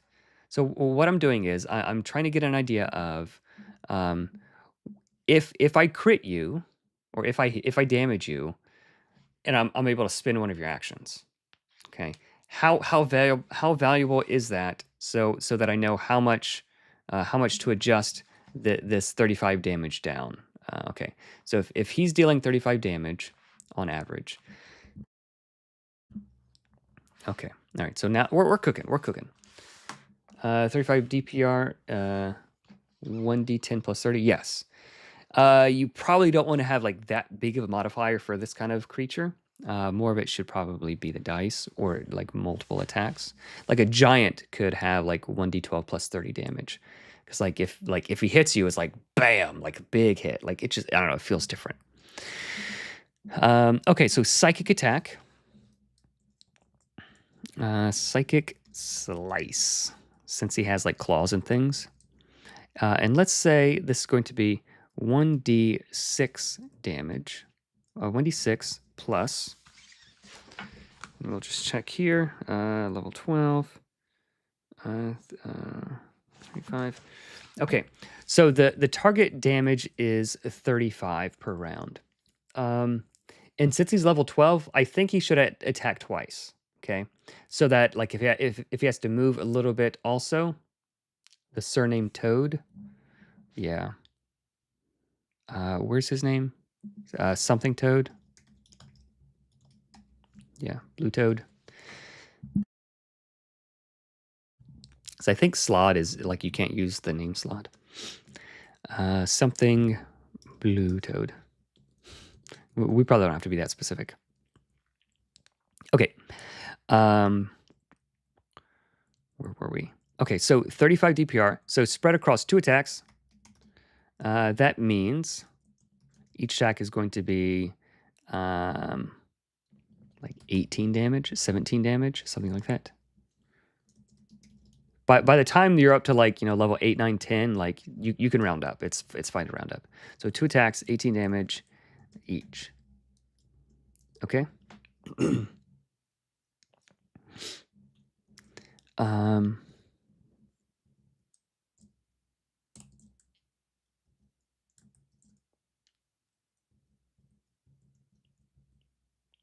Okay, so let's make it 2 attacks. Mind shift. Because it's fun if the heroes get to control the toad.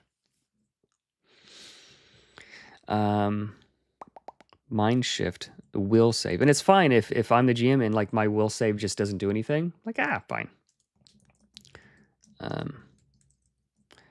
Mind shift, control. Let's say range 8.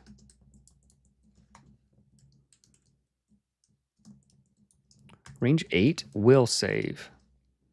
And this should be DC. And the cool thing about the Monster Builder, it has the DC, the expected DC built right in. So level 12, there it is. Save DC should be 16. Fantastic. And let's actually look at the blue slot again. Does it have any DCs? Does it have any hit. DC 15. Okay, yeah. So we're not far off.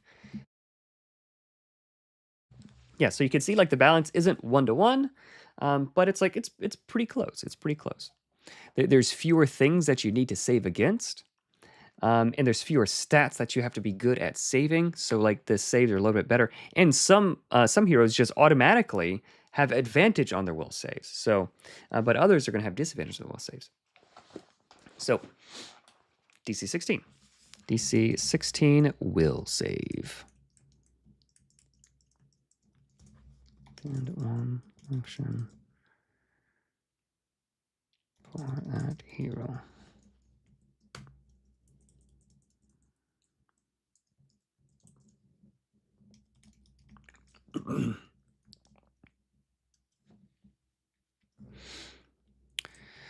Okay, then... So you could, like, make him move toward you so you can Psychic Slice him. 1d6. Okay, so we would expect this to... so by level, let's go back to the Creator's Kit. So by level 8 or 9, we're dealing 30 damage. So each attack... So this is assuming like roughly 2 attacks. The first attack will deal like, 20. The second attack will deal like 10. So if we say that this is going to deal like... so if we say they're going to save roughly half the time, then we can basically give this like, roughly 10 of our DPR budget. I don't know if that makes sense. It makes sense in my head. So if we're expecting to be dealing 35 damage per round, so Mind Shift, if Mind Shift is going to be dealing 20 damage, only half the time, right? So then like this is going to take up, so Mind Shift is taking up roughly 10 of my DPR, right? So this is roughly 10 DPR. But it's also using up some of their actions, so like I don't need to have as many hit points here, right? So if I expect to be using this 3 times, so I can reduce this guy's hit points by like 10 or 20, and it's still going to be balanced. Okay, so this is both an offensive thing and defensive thing, because if I'm spinning an action, that is one action that you're not spinning to attack me or my buddies, right? By the way, Monster Builder and the Creator's Kit are two of my favorite parts of the game. It's wonderful. Yeah, cool. Yeah, fantastic. It'd be hilarious using a backgammon doubling cube for its damage rolls. Joseph LeMay, LeMay Joseph, could you explain what that means? I don't know what that means. I don't know what that means, doubling cube. Okay, so this is like a defensive, offensive, sort of like control-y type of thing. And then this is going to be like our damaging thing. So we still have, 25 points of damage left to play with. So 1d6, 1d6 plus 10 on damage.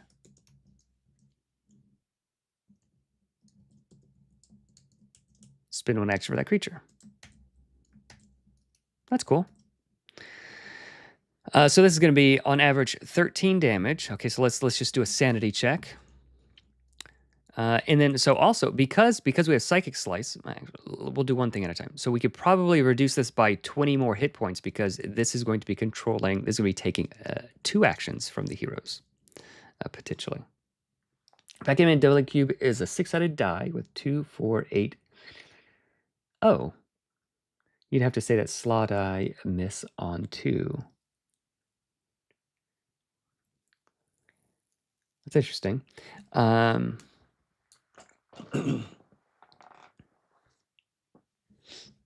I wonder what the average of that would be.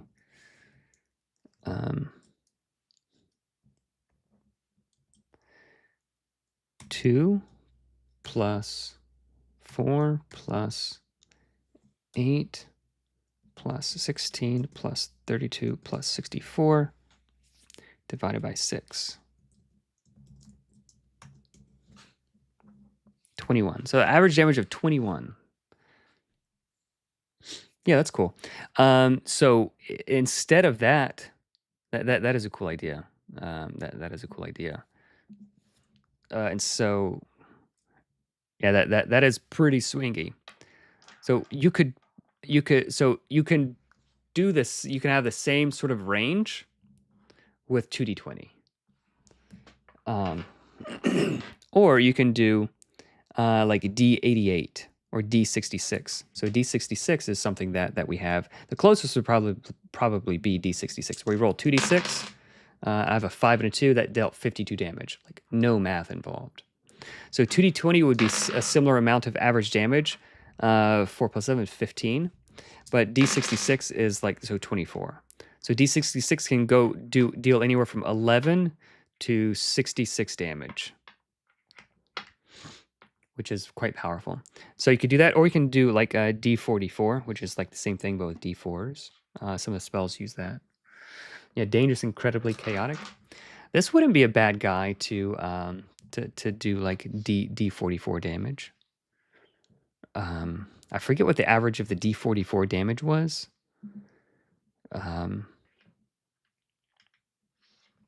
I forget what the average of the D44 damage was. He would have to be much higher to deal that. And maybe that's actually a good idea. Maybe giants, instead of rolling D12s, maybe giants should deal like D88 damage, or like D something damage, like D44 damage. That would be cool.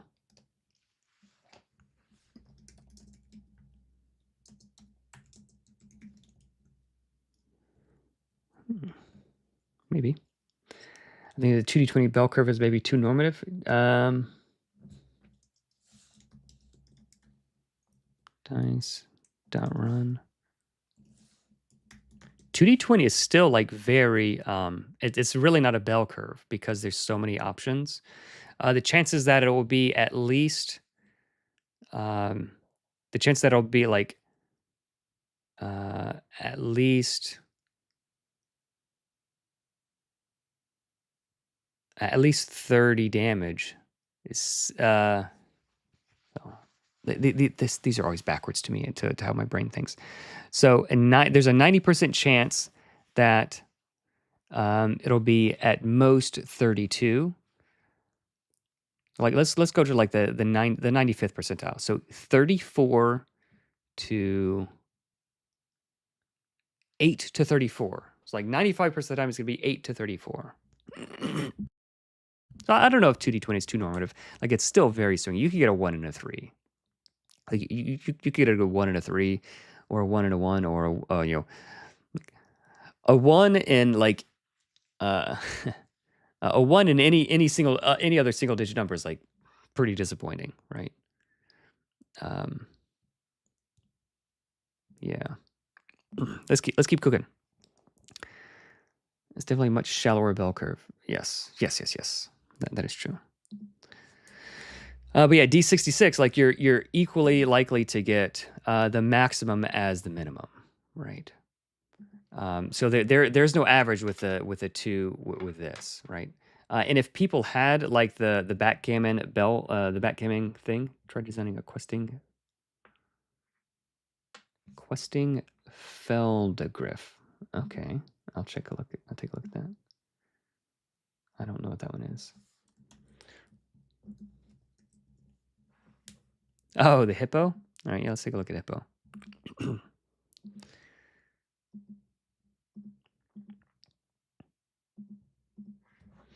right, let's deal with him in just a second. So yeah, I think giants may be dealing D44 damage or D66 damage would be pretty sweet. Violent quasi psychic monster toad. Okay, so 1d6 plus 10.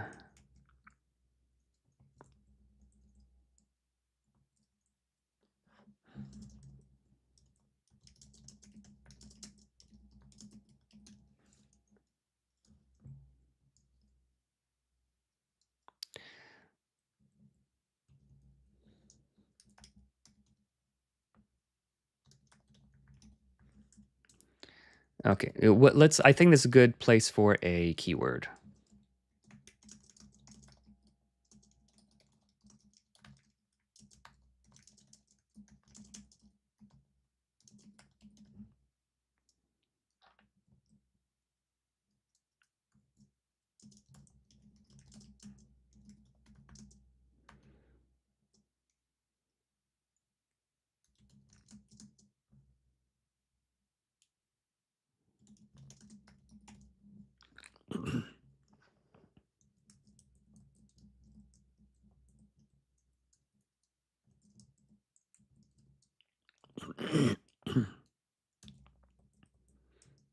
Here we go.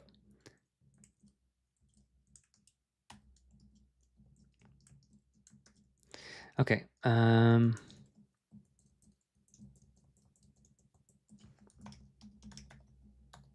we go. Now we can just say this. Whoop. Come on, copy that. Save or mind controlled.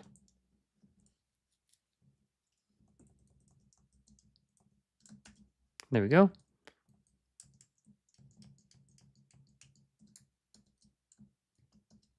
There we go. Cool. So like now the stat block is way clearer. And like you could just say, you buddy are mind controlled. The dice math is what drives me insane per master design. I go play, but I hate math. Yeah, good thing is a lot of the math is done. How would misses and crits work for D88? Like you could, it might be like gigantic blows. Like this would be like the ability, like the giant's ability. Gigantic strikes.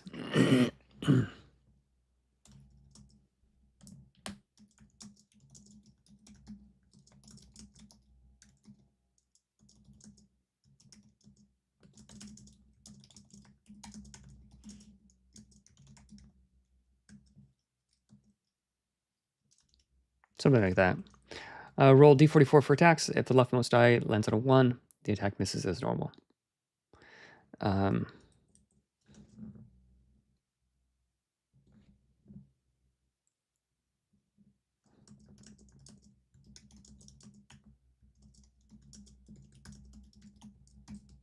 Maybe that? I don't know. Maybe something like that. Is d44 you still miss and crit half the time? Yeah. I feel like you very much wouldn't want to get crit by a giant, you know? So if you deal, like, you roll 2 4s, 44, that's 54 damage. Like it's really easy to do. But if you wanted to, like, be dealing 54 damage, like, rolling other dice and adding them up, like, man, that'd be a lot of dice. Be an awful lot of dice.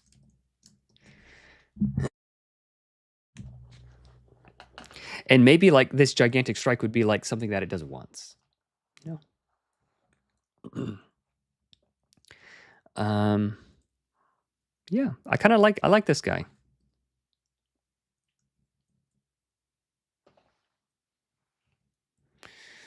He might need to deal a little bit more damage.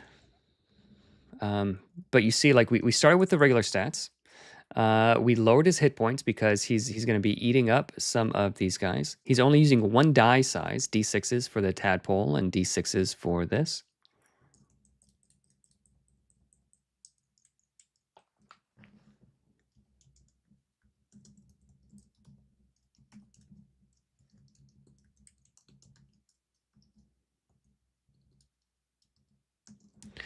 Yeah, so you summon a d6 tadpoles, and then their size is d6. So, like, everything is easy to run. Gigantic strike could be like a boulder toss. Yeah, like a one-time thing.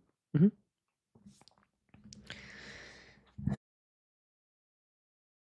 Because you only have so many boulders, right? Until you run out. So what I'm thinking right now is because this is only 13 damage. So this is dealing nothing half the time, most of the time. Because we don't want to, like, pick on, like, the Berserker all the time, or like the Shadowmancer.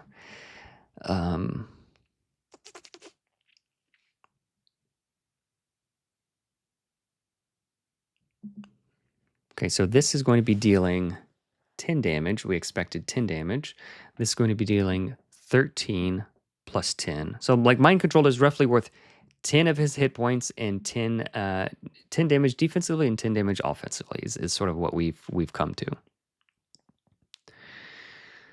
So 10, 20, 33. Yeah, so he's averaging 33 damage. Yeah, because Larval Host is going to deal a little bit more. So I would expect this guy to run, to feel exactly like a level 12 thing. Well done, everybody. We made a violent quasi-psychic monster something toad. All right, let's check out this hippo thing. We'll go and design a hippo.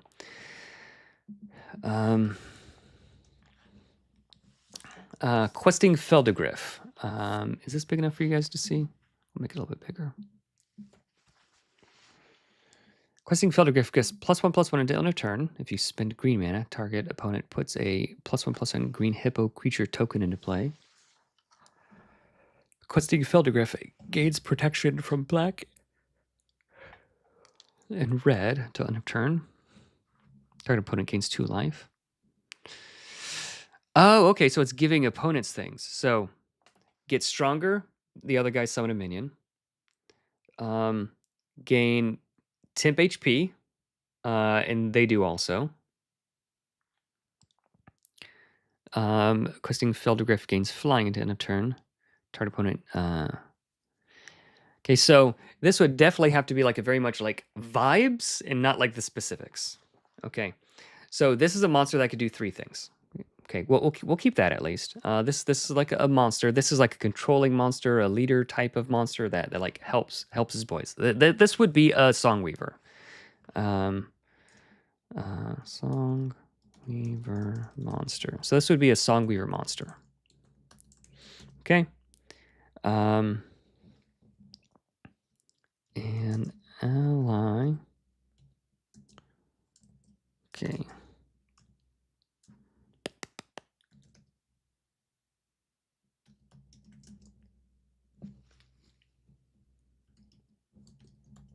Lyrical weaponry. An ally gains +1 d20 damage. It doesn't have to be like crazy. Let's say, so like +1 d6 damage is not even worth like keeping track of. So yeah, let's an ally gains +1 d12 damage on their next attack. Maybe.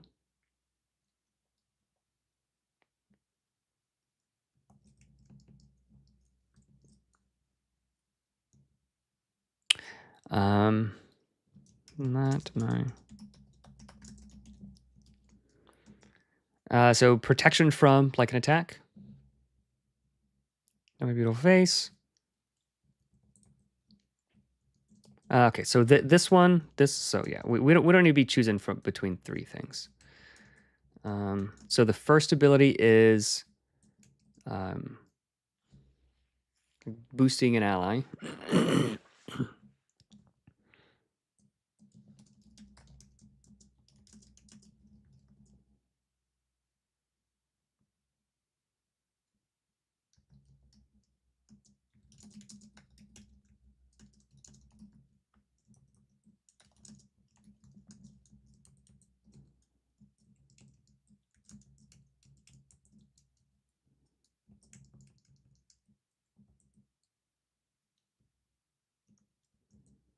There we go. It'd be something like that.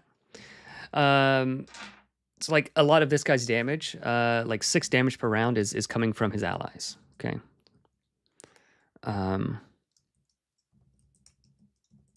Or it could be when when an enemy takes damage, double it. That's cool. So let's copy this and then we'll undo it. So we'll have 2 versions because like I really like this, but I also like this one. So like I don't know what we'll cook on it a little bit.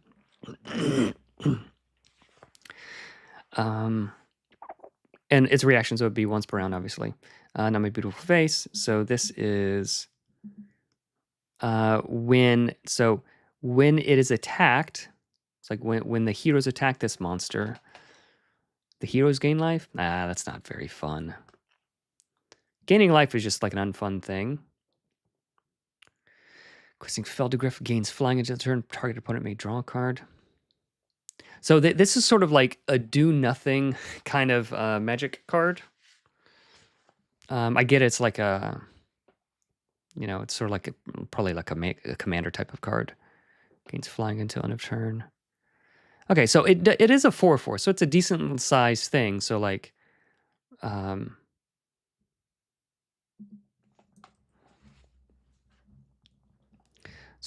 like basically what this means is give an enemy 1 action. Your next attack.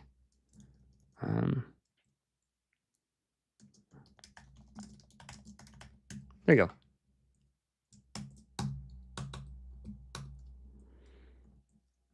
And then he'll attack for like, you know, whatever level.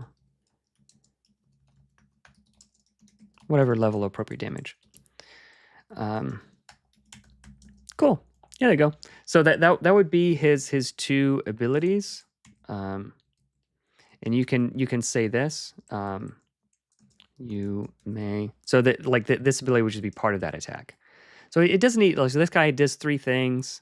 It doesn't have to, like, the monster doesn't have to be a 1-to-1 recreation. So I would probably do like this and then like that. I would probably do those things because, like, you can do that. You can boost yourself if you're the last guy. Or, like, you know, hit this attack probably would deal, like, you know, this would be like below level appropriate damage, right? So it would deal like a little bit less than level appropriate. So you wouldn't want to use this on yourself. Like, if there's any other stronger ally, you want to use this on your allies. But if you are by yourself, like, he's not just like completely, you know, completely able to be ignored. That would be a pretty cool Songweaver. We'd have to like tweak it a little bit, but I think that'd be pretty fun. Yeah, that's how I would do that. What if he gains heavy armor until the start of the next turn after it gets crit, but grants an additional action to the enemy who crit it? Yeah. Well, crits ignore heavy armor, so it wouldn't really do anything. It could be a companion that aids enemies sometimes. Yeah, it could be like an unreliable, like, goblin, like a goblin companion. Like, sometimes I'm throwing bombs at you, and sometimes I'm throwing bombs at the other guys. Could be bonus to the players, given that who the opponents were. Yeah, it would. So you can give, like, the heroes an action. You could do different things.